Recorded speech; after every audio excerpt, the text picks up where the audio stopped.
Here is a countdown of what I believe to be the top 5 EV stocks. This list is compiled of stocks available on eToro. So if you're on eToro, you can invest in all of these companies. If you're not on eToro, then join using my link in the description below for commission-free trading. At number 5, we have a wildcard with the ticker SOLO. Electrica Mechanica Vehicles Corporation is a Canadian company that makes single-person small electric cars that are ideal for city driving.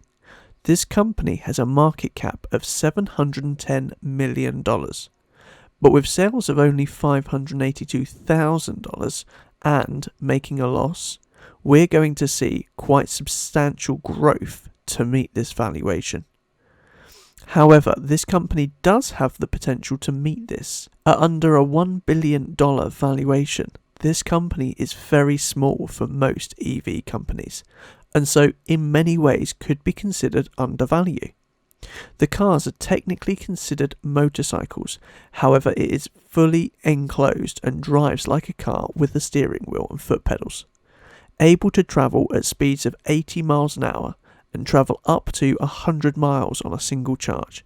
This is the ideal commute vehicle. I could see this being quite popular in Europe and in Asia, where cities are quite tightly packed. The big obstacle for these vehicles is, in my opinion, the fact that they are a Canadian company. Breaking into these markets could be quite hard, and I'm not sure that there will be the demand for this product in Canada and the US that would justify the market capitalization. The company plans to continue expanding through the USA over the next 2 years before then expanding globally. That being said, they are much easier to sell. You don't need a large dealership, you can sell them in a supermarket. Priced at $18,500 means that they are very affordable. 2-seater convertible cars are also in development, which could also see a boost to the business revenue as well as brand recognition. A partnership with Chinese motorcycle manufacturer Zhongzhen Industrial Group means that they can produce 20,000 vehicles annually. For me, this would be a bit of a gamble. This company could grow 5 times its current price, but it could also drop or even go bust if it cannot reach the demand that it needs. This would very much be a long-term play, and other than EV euphoria pushing the price up, I would not expect to see rapid gains based on fundamentals for at least 12 to 18 months.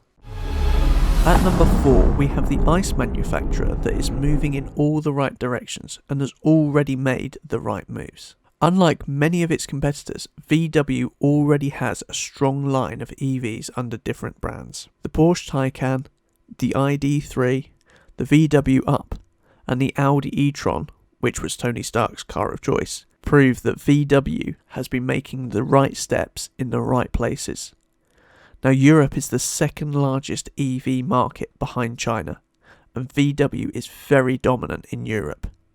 Most people that I speak to are more likely to buy an EV from VW than any other electric car brand. VW's strong brand reputation for affordable quality giving them a strong edge when it comes to the unknown of electric vehicles. Unlike many of the other ICE manufacturers, VW's share price is still below its pre-pandemic high, leaving it plenty of space if it retains its current market share going forward. However, if it gains the market share I'm expecting from the other brands, there is a chance this stock could double in value over the next 2 to 5 years.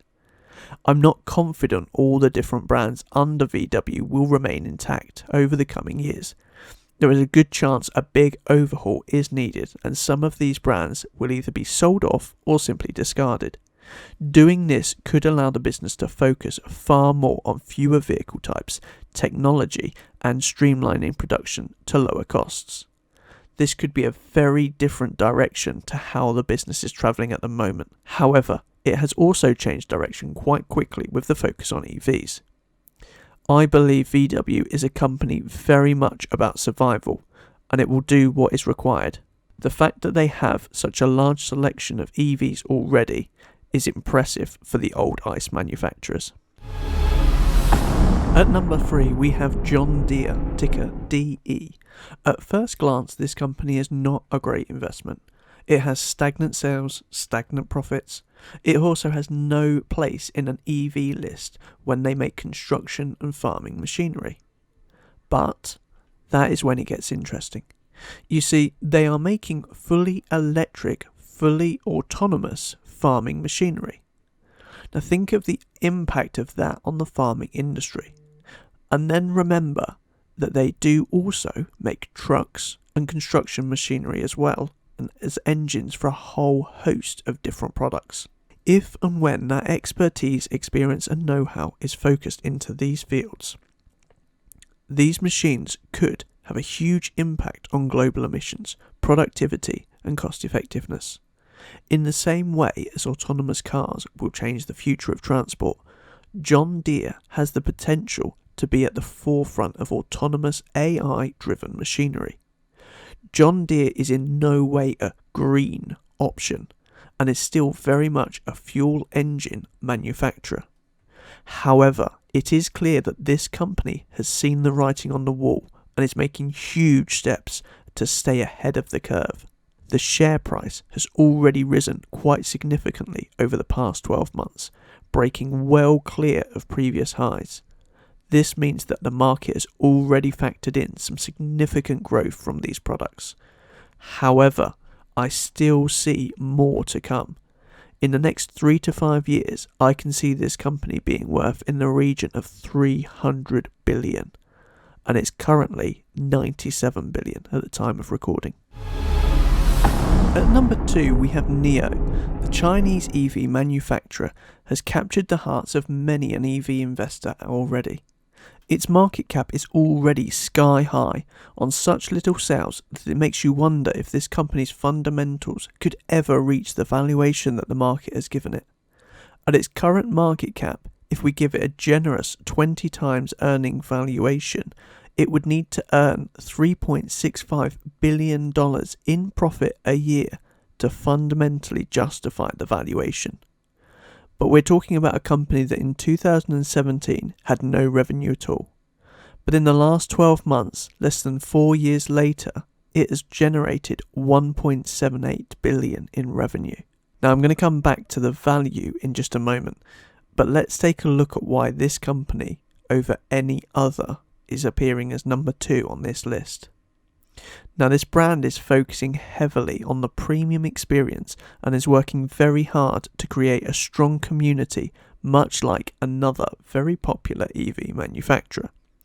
The focus, drive and investment in this business is reflected in the innovative and ingenious ways the company is drawing customers in.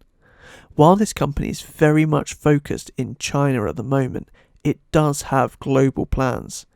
And when it does expand, it will have significant demand for its products. However, that being said, part of the huge success of this brand in China has been down to the community and the high-end service. Having battery swap locations and NIO houses in locations where its customers are will be very hard to scale up globally, and is unlikely to be cost effective for NIO to manage this on a global scale. However, it could do this very well in high demand areas, which would likely be high wealth areas, which is NIO's target base. This could also be combined with NIO's idea that it could create a lower end sister brand that would produce a more affordable car. The potential for this brand is huge, and I could quite easily see NIO houses in most major cities globally, with battery swap locations around those cities as well. If successful, I could easily see this company reaching the required profit level for its current market cap, and surpass it quite substantially. NIO's current market cap is $73 billion. I could see this reaching as high as $400 billion within the next 5 years. At number 1, we have the only company that could take this place. Obviously, this is Tesla. The beauty of Tesla is not only does it have a strong, loyal fan base, but the whole business has been driven forward based on a strategy that is many steps ahead of where we are now. Each car is being built with the intention that once the software is able, that the whole fleet could become completely autonomous. Tesla has already produced around 1.5 million cars. It will likely hit 2 million mid-2021, with 3 million probably being early 2022. This is important because the more cars on the road, the more data Tesla gets. The more cars on the road, the faster we move towards autonomous driving.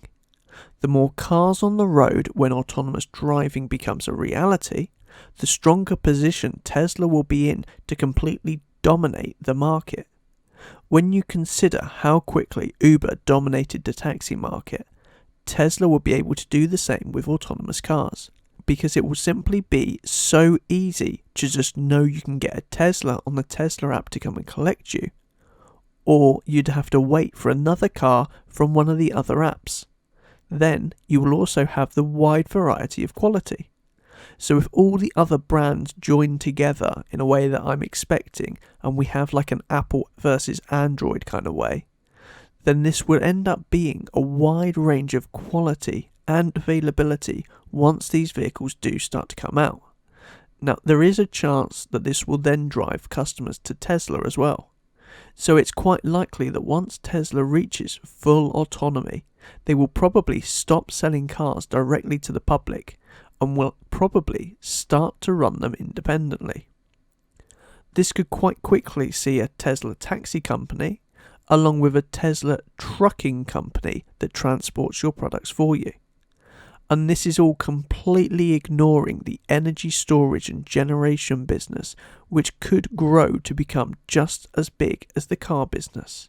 In reality, it is almost impossible to put a value on what Tesla could become in the future, but I do believe that it's possible to become the most valuable company in the world, most likely surpassing $5 trillion within the next 10 years. Well, that's my thoughts. Now it's over to you. What do you think? Are there any companies missing off this list, or are any of these companies that shouldn't be on the list? Let me know in the comment below. Thanks for watching, don't forget to subscribe, and I'll see you in my next video.